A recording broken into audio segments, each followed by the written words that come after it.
കേന്ദ്രമന്ത്രി സുരേഷ് ഗോപിയുടെ പ്രതികരണം ലഭ്യമാണ്. അതിലേക്ക് എന്തെങ്കിലും നിങ്ങൾക്ക് അറിയാനുണ്ടോ? ചോദിക്കൂ. ഞാൻ എന്റെ ഓഫീസിൽ നിന്ന് ഇറങ്ങി വരുമ്പോ എന്റെ ഓഫീസിനെ സംബന്ധിക്കുന്ന കാര്യം ചോദിക്കണം. എന്റെ വീട്ടിൽ നിന്ന് ഇറങ്ങി വരുമ്പോ എന്റെ വീട്ടിലെ കാര്യം ചോദിക്കണം. ഇന്ന് ഞാൻ ഇറങ്ങി വരുന്ന സമയത്ത് നിങ്ങൾ അതുമായിട്ട് റിലേറ്റ് ചെയ്ത കാര്യങ്ങൾ ചോദിക്കൂ. പ്ലീസ്. ഒരു വ്യക്തിപരമായ don't try to play fool with me Nikesh എന്ന് പറഞ്ഞൊരു പഴയ ഡയലോഗ് ഓർമ്മ വരുന്നു. ഞാൻ എവിടുന്ന് ഇറങ്ങി വരുന്നു എന്നുള്ളതിൻ്റെ അനുസരിച്ച് നിങ്ങൾ എന്നോട് ചോദ്യങ്ങൾ ചോദിക്കണം.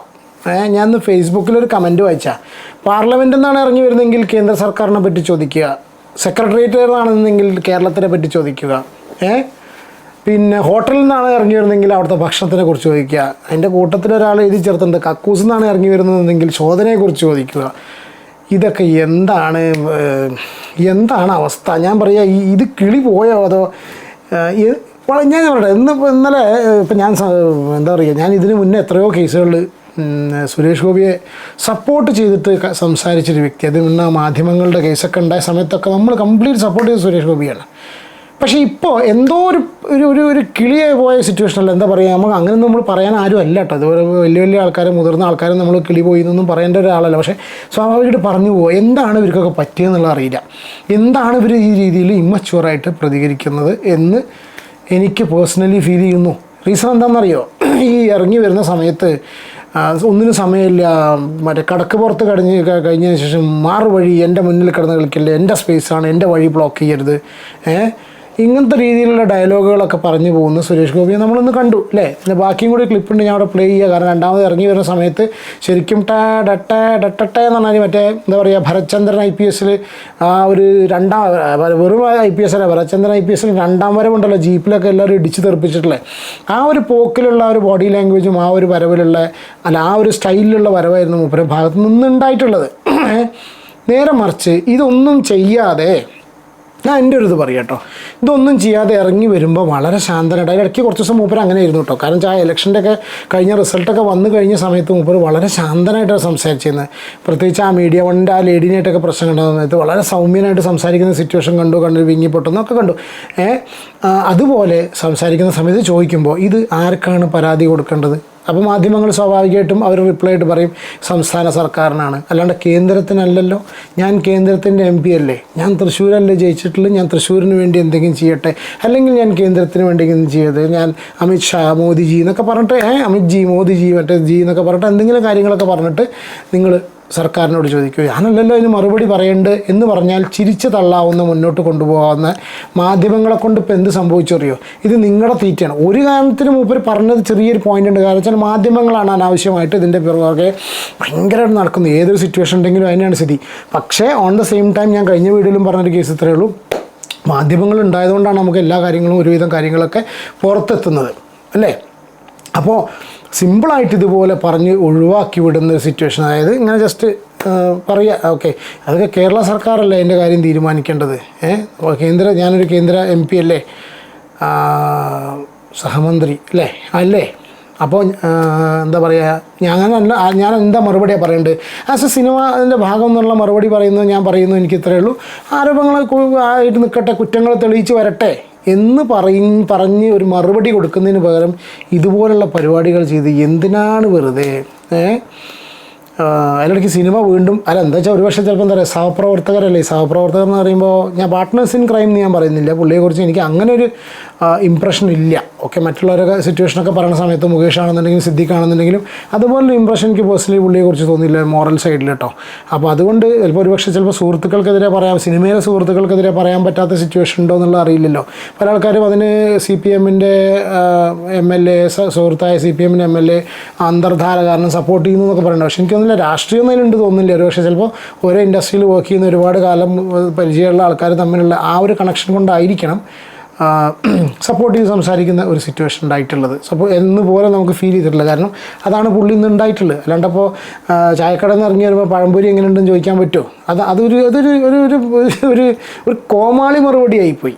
എവിടെയോ ഒക്കെയോ എന്താണ് ഉദ്ദേശിച്ചത് എന്നുള്ളത് മനസ്സിലാവില്ല. ചാണകം ചവിട്ടിയ പോലെ എന്ന് പറഞ്ഞു ആ രീതിയിൽ ആയി മാറിയോ എന്നുള്ളതും അറിയില്ല.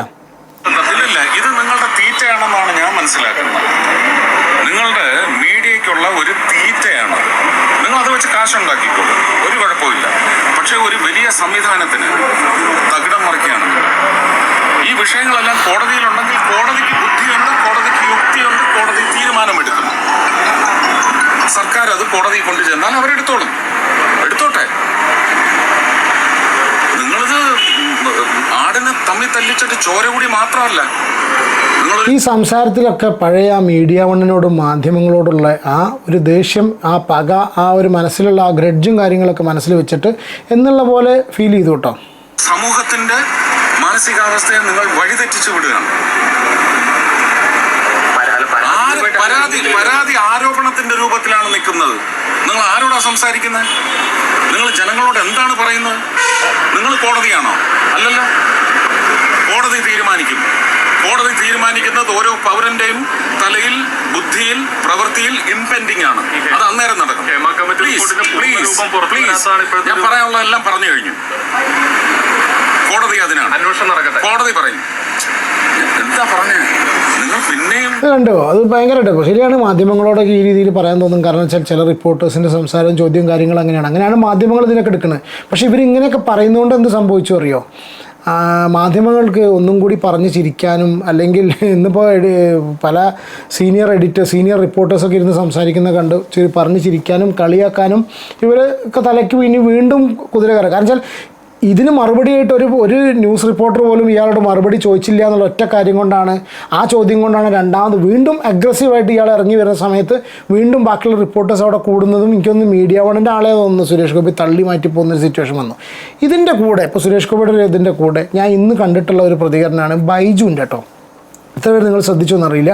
എനിക്കതും ഇതുപോലെ കുറച്ച് സീരിയസ് മീൻസ് ഇതുപോലെയല്ല, കുറച്ച് പക്വതയോടുകൂടി കാര്യങ്ങൾ സംസാരിച്ച് അവൻ്റെ വ്യൂസൊക്കെ എക്സ്പ്രസ് ചെയ്യുന്ന പോലെ എനിക്ക് ഫീൽ ചെയ്തു. കാരണം വെച്ചാൽ നിങ്ങൾ നോക്കിയോളൂ. കാരണം വെച്ചാൽ ഈ രാജിവെച്ചതിനെക്കുറിച്ച് ബൈജുവിനോട് ചോദിച്ച സമയത്ത്, അല്ല ഈ മലയാള സിനിമയിൽ ഇതിന് മാത്രം പ്രശ്നങ്ങളൊക്കെ ഉണ്ടോ? ഒരു പ്രശ്നമില്ല. പ്രശ്നങ്ങളൊക്കെ എല്ലായിടത്തും ഉണ്ടെന്നേ. പ്രശ്നങ്ങളില്ലാത്ത സ്ഥലമുണ്ട്. പ്രശ്നങ്ങളൊക്കെ ഇങ്ങനെ ഉണ്ടായിക്കൊണ്ടിരിക്കും. അത് ഒരാൾ കഴിയുമ്പോൾ അങ്ങ് മാഞ്ഞു പോകും.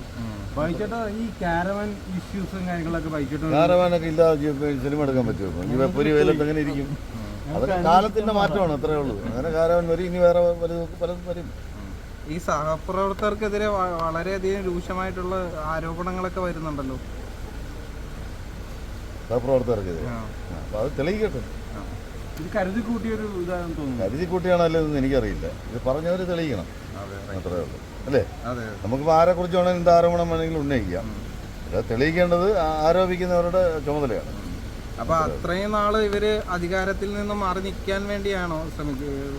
അല്ല, രാജിയൊന്നും വെക്കേണ്ട ആവശ്യമൊന്നുമില്ലായിരുന്നു. ശരിക്കും പറഞ്ഞു രാജിവെക്കേണ്ട ഒരു ആവശ്യമില്ല. എന്തിനാണ് രാജിവെക്കുന്നത്? വെക്കണ്ടായിരുന്നു എന്നുള്ളതാണ് എൻ്റെ അഭിപ്രായം.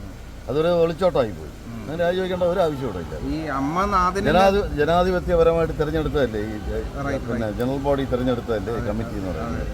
അവർ രാജിവെക്കേണ്ടായിരുന്നു എന്നാണ് എൻ്റെ അഭിപ്രായം. ഈ പ്രതിസന്ധി ഘട്ടത്തെ തരണം ചെയ്യാൻ കഴിയാത്തൊരു സാഹചര്യം ഉണ്ടായതുകൊണ്ടാണോ രാജി? അതൊന്നും എനിക്കറിയില്ല. അതൊക്കെ അവരോട് ചോദിച്ചാൽ അറിയാവുള്ളൂ. ഞാനായിരുന്നു കമ്മിറ്റിയിലുണ്ടായിരുന്നു, ഞാൻ രാജിവെക്കില്ല. എനിക്ക് എൻ്റെ കാര്യമില്ല പറയാൻ പറ്റും.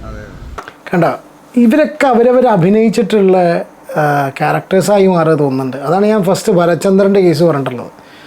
മൂപ്പര് എന്തൊക്കെയോ ഉള്ളിൽ എന്തൊക്കെയോ ഫ്രസ്ട്രേഷനാണോ, ആരോടൊക്കെ ദേഷ്യമാണോ പകയോടെന്നറിയില്ല, അതെല്ലാം കൂടി ഉൾക്കൊണ്ടൊരു ഭരചന്ദ്രൻ IPS ആയിട്ട് അവതരിപ്പിച്ച സമയത്ത് ഇയാൾ വെറുതെ മെല്ലെ അതിനെ നൈസായിട്ട് സില്ലിയായിട്ട് ആ ഒരു ചോദ്യങ്ങളെ കട്ട് ചെയ്ത് പോയി. അതുകൊണ്ട് എന്ത് സംഭവിച്ചു വെച്ചാൽ ഇയാളങ്ങോട്ട് ബൈജുവിനെ അങ്ങനെ, പക്ഷെ അതുപോലെയല്ല കേട്ടോ. ഒരു കേന്ദ്ര സഹമന്ത്രി എന്ന് പറയുന്ന സമയത്ത് കുറച്ചും കൂടെ ഉത്തരവാദിത്തമുണ്ട്.